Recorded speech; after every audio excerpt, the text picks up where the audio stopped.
We slayed the dragon, now let's cook it. This is Red Dragon Meal from Delicious in Dungeon. Hey everybody, it's Hammy, and today we're making the Red Dragon Meal from Delicious in Dungeon. This 3-part meal is built around high heat and tasty meat. And best of all, it's pretty simple to put together. We'll be using dragon meat from the body and the tail. Now, a big block of meat this big, I just don't trust myself to cook it right. So I'm going to break out my sous vide stick. Cooking it using sous vide will not only make this tough cut of meat nice and tender, it will also be perfectly medium rare in the center when we slice into it. I'm going to season it though. Kosher salt and black pepper, and be generous with it. Alright, slide it into a bag.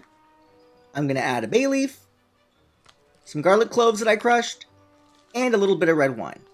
Seal the bag and cook at 131 degrees Fahrenheit for 24 hours. Now, sous vide can do miracles, but it does take time. In the meantime, let's make a pizza dough. In a bowl goes 11 ounces of bread flour, 1 teaspoon of yeast, 1 teaspoon of sugar, 1 teaspoon of salt, and 8 ounces of water. Knead it until it just comes together. Then you can form it into a ball, place it into an airtight container, and let it rise slowly in your fridge for about 16 hours. Which is perfect, considering how much our big dragon hunk has to cook. I'm gonna also make the soup today, even though we're not gonna eat it until tomorrow. Soup, stews, and any sort of braised meat always taste better the next day. Alright, grab your dragon tail and season it on both sides with salt and pepper. We're gonna brown this bad boy off. In a heavy pot, pour in a little bit of olive oil, not too much. Once it's smoking, place your dragon tail into the pot. Cook until nice and golden brown on both sides. Peel an onion and stud half of it with 4 cloves. It's a little fussy, but it makes for a very tasty broth. Place your studded onion in a pot along with your meat and 2 cloves of crushed garlic. Pour in some chicken broth and add a bay leaf. Cover and simmer for about 3 hours or until the meat is fall apart tender. Then carefully remove it from the pot. Fish out your onion and garlic too. Alright, pour your delicious broth into a container, and once your meat and broth have cooled down, place them in the fridge for tomorrow. The last thing we're going to do is make a bechamel. Here's how I make mine. In a small pot goes 2 tablespoons of butter and 1.5 tablespoons of flour. Cook until a loose paste forms, then add 3/4 cups of milk. Whisk it in, bring it to a simmer, and then grate in a garlic clove. Season to taste with some salt and pepper. Done! This can also go in the fridge. Now we wait. While you're here, why not give the video a like? Why not subscribe if you haven't already? I'm always adapting new recipes from video games, from anime, from all your favorite shows and movies. It's sort of what Hammy Cooks is all about. Anyway, it is officially tomorrow, so let's go finish that recipe. First, the pizzas. Now, in the show, the pizzas are cooked directly inside of the dragon, which is pretty cool. And while you don't need any special tools to make really good pizza, I do recommend getting a pizza steel. I love this thing, and honestly, I think it makes better pizzas than my actual pizza oven. I really cannot recommend this thing enough. Anyway, slide your pizza steel into your oven and then turn up your oven to as high as it goes. Now that your dough has rested, you can dump it onto a floured board. This dough will make 4 good-sized pizzas. Divide your dough by 4, and then roll each into a nice taut ball. We're gonna let these rest about 10 minutes, but that's okay. We can slice up our onions in the meantime. Slice your onion pole to pole. Peel away the outer layer, then slice into arcs. Now you've got pretty slices to top your pizza with.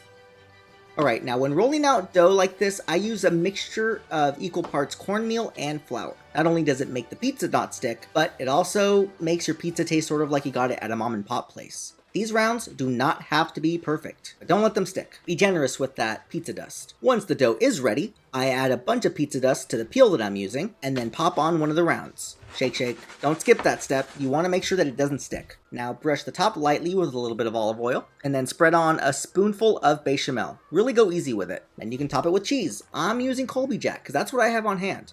Use whatever you like though. Carefully slide these into your preheated oven and cook for about 8 to 12 minutes. The actual cooking time will depend on how hot your oven is. But don't leave the kitchen because these go from perfect to burnt in seconds. Alright, carefully pluck them from your oven and let them cool. I make these early on in the day because I think they're better reheated. Alright, as far as the soup goes, finishing it couldn't be easier. So the fat has hardened and we're going to scrape that off. Then I'm going to lightly heat this broth up and run it through a strainer. I want to get out all the gunk. Then you can place it back into your pot and bring it to a simmer. This is a parsnip. It's sort of like a spicy carrot and it pairs really well with beef. Peel it, cut off the top, and then slice it into medium chunks. Alright, add your chopped parsnip to the soup and cook it for about 20 minutes. Now you can taste it. It's pretty good, but it could use some salt. And in place of salt, I'm going to use a little bit of soy sauce. I'm also going to finish it with a little bit of sherry vinegar to give it some brightness, but you can use lemon juice. Would you look at the time? The meat is done. Well, mostly done. Pluck your meat out of the bag, and then pour those tasty liquids into a receptacle. Dry your meat real good, and then slather on a little bit of olive oil, because we're going to sear it. I'm going to get my grill pan as hot as a dragon's hide. Alright, cook for 30 seconds. Turn 45 degrees. Cook another 30 seconds. Ooh, grilled food. Flip. Cook 30 seconds. Turn. 30 seconds more. And it's done. Take it out the pan and let it rest for 5 minutes. Our whole meal is about to come together. Place the tail meat in your soup just to warm it through. And don't forget to reheat your pizzas too. As far as that big dragon hunk, slice it thick. It's super tender anyway, it can take it. You can also dip your slices into the juices that we cooked it in. Very tasty. Wow. Now this is a great meal for a special occasion, and there's no wrong way to eat it. But I would say that considering it's so heavy on meat and cheese, to serve it with some stir-fried greens. As far as the soup goes, that's good on its own, but dipping your pizza crusts into it takes both dishes to a whole other level. But Phelan's idea of taking a slice of pizza and topping it with meat, that is obscenely yummy. Thanks for watching. If you want a great delicious in dungeon dessert to follow all of this, check out my recipe for exorcism sorbet. Like, subscribe, you know the deal. See you next time. Bye!